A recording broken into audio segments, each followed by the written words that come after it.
Coming up on TekThing, where are the cheap mesh routers? Focal has a new affordable in-ear. It's called the Spark. Latency versus bandwidth, solar photography with binoculars, and quite a bit more coming up on TekThing. Thank you, patrons. Without your support via patreon.com/TekThing, we wouldn't be able to make the show for you each and every week. Join the crew that makes it possible at patreon.com/TekThing. I'm Shannon Morse. And I'm Patrick Norton. And this is TekThing, where we have something useful in every single show. First big #1 huge tip for today's show: if you shave your head, you don't have to worry about hair getting caught in your eyeballs anymore. At least not your own hair. Just don't ask.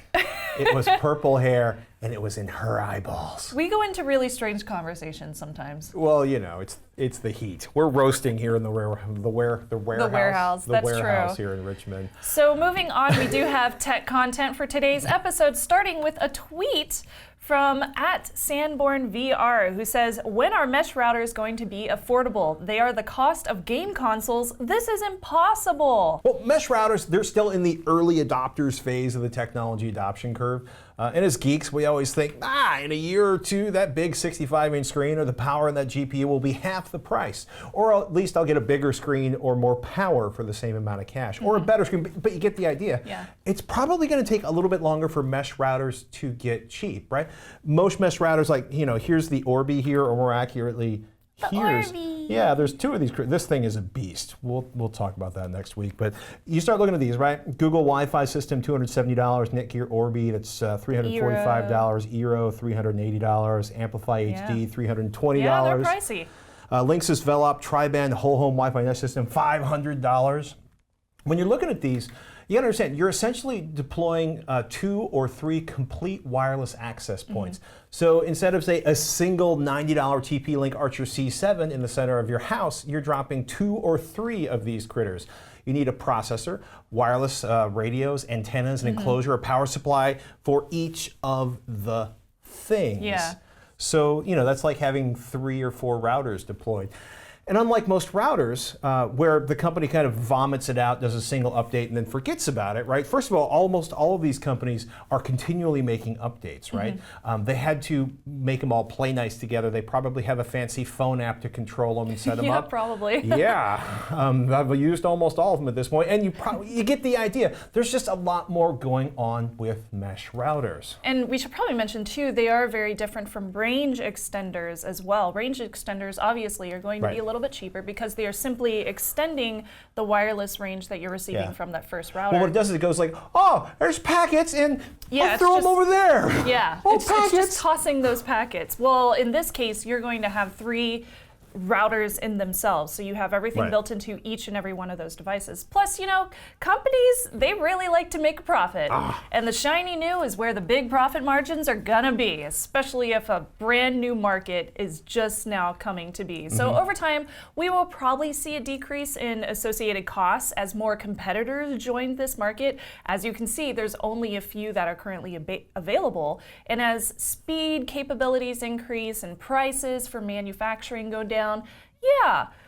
only time will tell, but I would expect a major decrease, but it's going to take some time until we see that. Because right now, other than those ones that you've seen on the screen, there aren't many other ones available. Yeah, basically, like, just about all the major manufacturers have at least one product in this lineup, and almost all of them are using the same Qualcomm or some variation on the same Qualcomm chipset.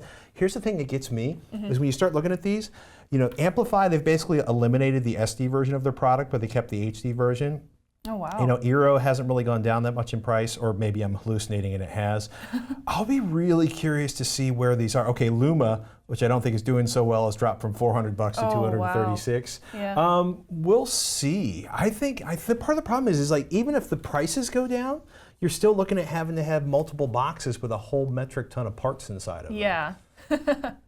If you really want it, get it. And if you have a router and it's at the edge of your house, move it to the center. you would be amazed at the difference that will make.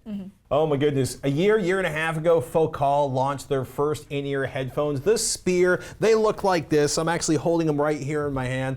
They deliver delightfully spacious sound, but they launched at a hefty $180.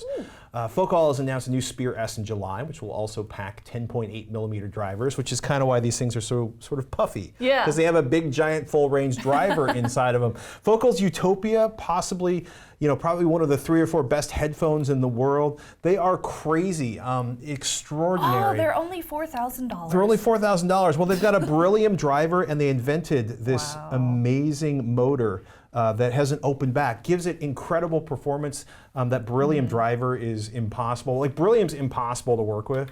But yeah, I mean, this is a company, right? $4,000 headphones, and check this out. These are the Sopra #3 speakers. I believe they're called the #3, not the No 3. Didn't you get to see these in person? I got to listen to these while I was in a shop down in Southern California. These sell for $20,000 a pair.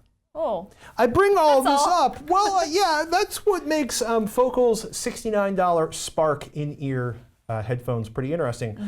They look a lot smaller than the Sphear when you put them side by side, even though they actually have a 9.5 millimeter Mylar driver inside of them. 103 dB sensitive, 20 hertz to 20 hertz. I would say they drop off pretty hard below 30 hertz, but you can still hear like a 20 hertz tone through them. Best of all, they have a lot of the spaciousness and the detailed sound that make the Sphear so compelling. Small, medium, and large silicone tips in the box. There's a nice little case to pack it into, which looks a lot like this. Oh, nice. And I like the design. It's a flat cable. I actually like flat cables a lot. I feel like they don't take up a lot of space, and they're easier to pack too. Yeah. You just wind them up. It's hard to knot them up. I mean, you have to, or maybe we just got lucky. It's very hard to knot them up. So you got a chance to listen to them. What did you think of the sound? Oh, I should mention also there's a remote and a microphone built into them. Which I did not mess around with. I just wanted to listen for sound quality when I was listening into them. But I use the same music that I listen to on my Bluetooth speakers all the time to test my Bluetooth speakers. I found that the detail on these was really, really clear, but when it got to the highs, and I believe my description was, it was a little bit piercing. Piercing. Yeah. They're an interesting. So when you turned them up to like rock out with them, did things kind of Like when I was listening to the song from the original Guardians of the Galaxy.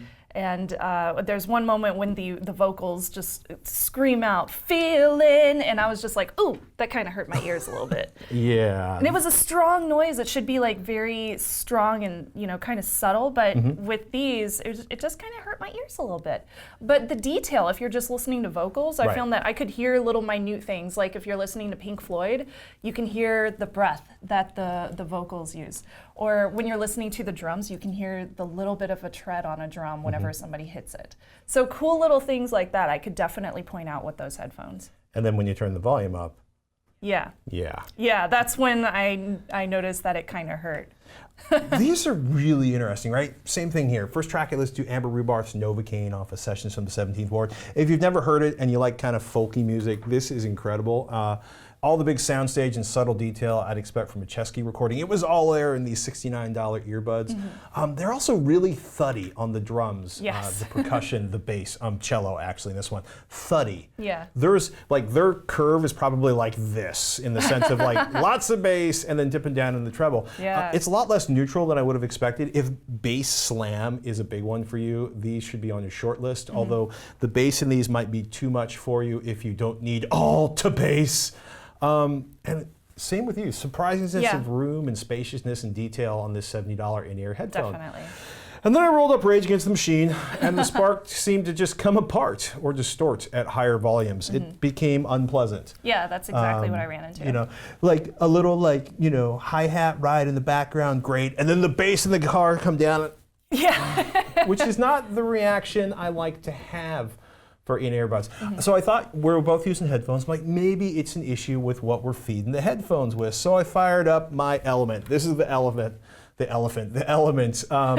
It wasn't our source. I hooked the Sparks up to JDS Labs Ultra Clean The Element. This has enough raw audio power to make your eardrums meet in the center of your skull. Oh, wow. Long before it will distort. This is a fantastic DAC and headphone amp. The Sparks loved the clean power, but rocking out at high volumes was still unpleasant.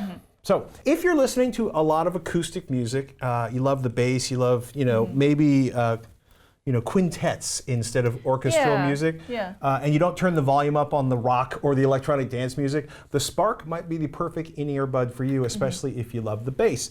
For most folks, I would say save up another $30 and go for one more triple drivers or focal Sphears. And I gotta say, I cannot wait to hear how the new Sphear S sounds in July when it ships, because the first one was pretty phenomenal and they're selling for a lot less money now. Right. That's a good thing. It was pretty cool listening to the detail on those. I was just like, oh wow. Like I could hear a flute player go and then start playing the music. I was like, oh, that's neat.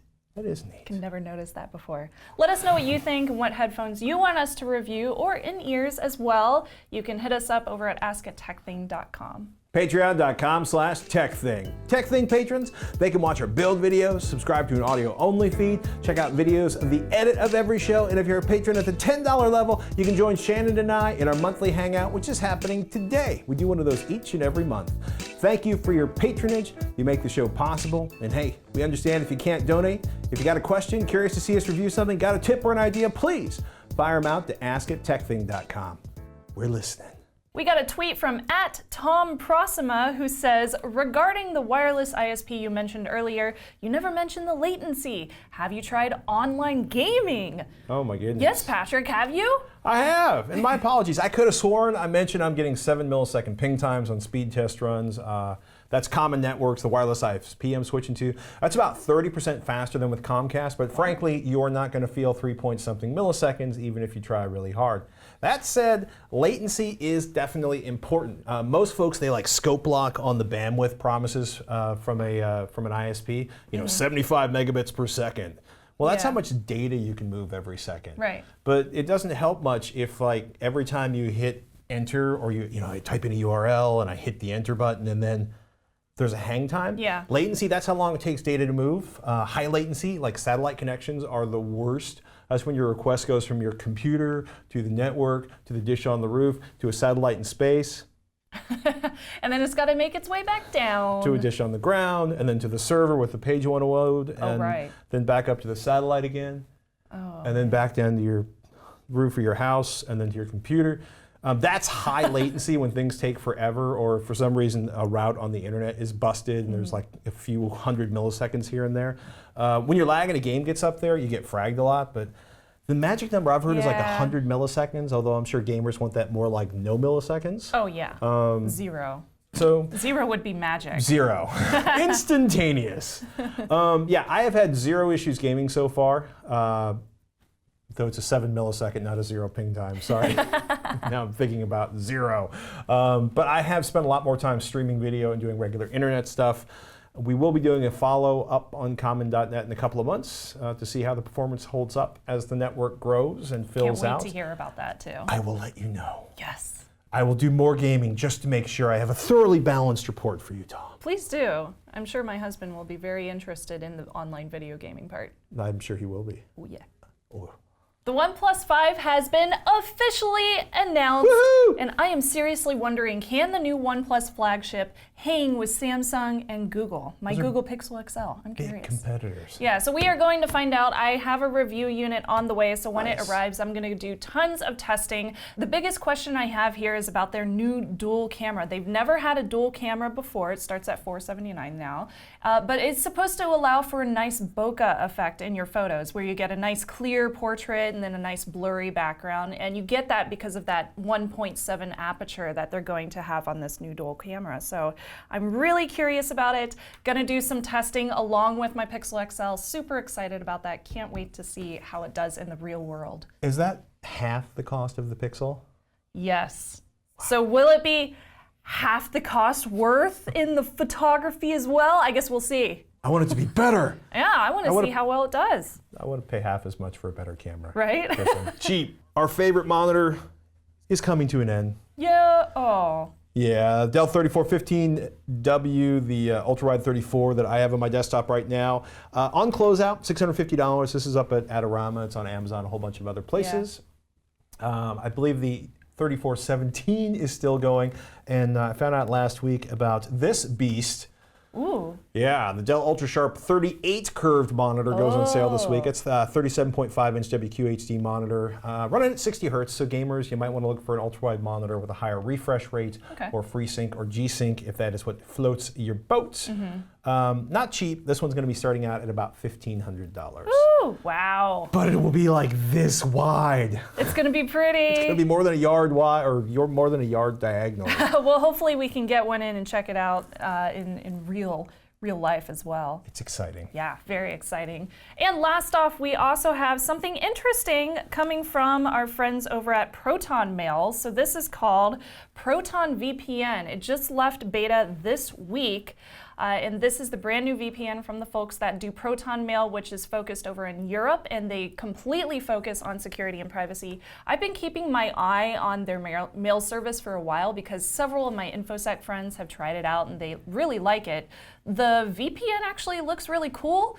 I run some speed tests against PIA VPN, because that's the one both of us use here in the studio as well as on our own home personal computers. So they do have different pricing, but they also have a free version, so I want to check out both of those and see how it does.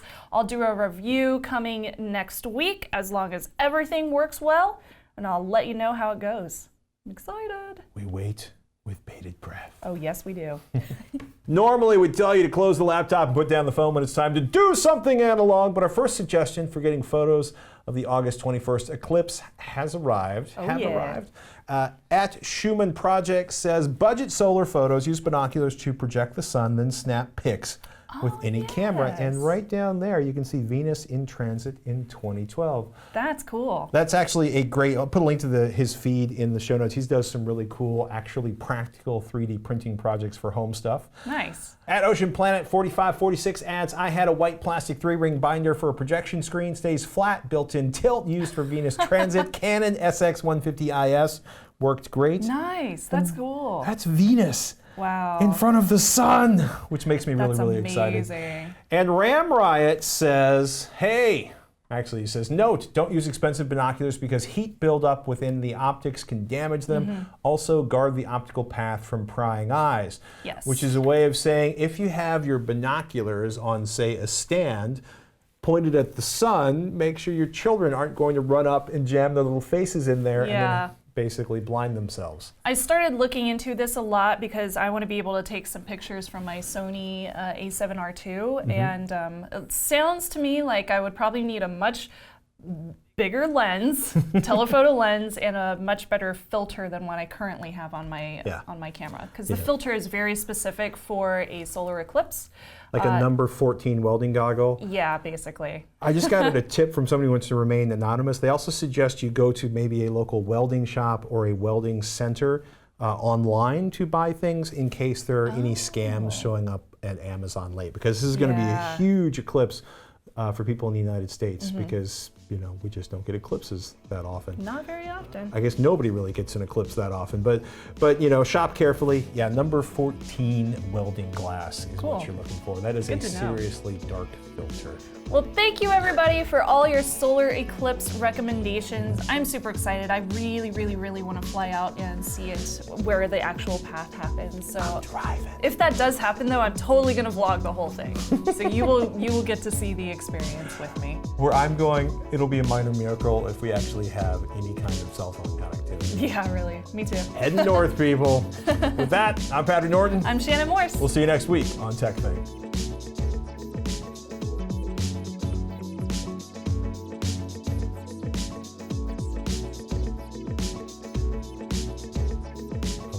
I'm so excited. I've never seen an eclipse before. I saw one when I was in elementary school, but I don't remember what kind it was. Wow. I remember that we drew pictures of what the moon looked like, so it must have been a... Partial? The moon changed, like the faces of the moon or whatever. Oh. So I don't remember what that means. Apparently, Shannon and I have astronomy lessons in our future. Feel free to send your suggestions. I should know this. I used to be a part of an astronomy club. Everything I learned, I find there's like 300 more things to learn. Yeah. What I don't have to learn, neither does Shannon, is gratitude. Thank you. Thank you, everybody. Because you make the show possible. Maybe it was a solar eclipse. It was in the 90s. A lunar eclipse? Lunar? Oh yeah, it might have been a lunar eclipse.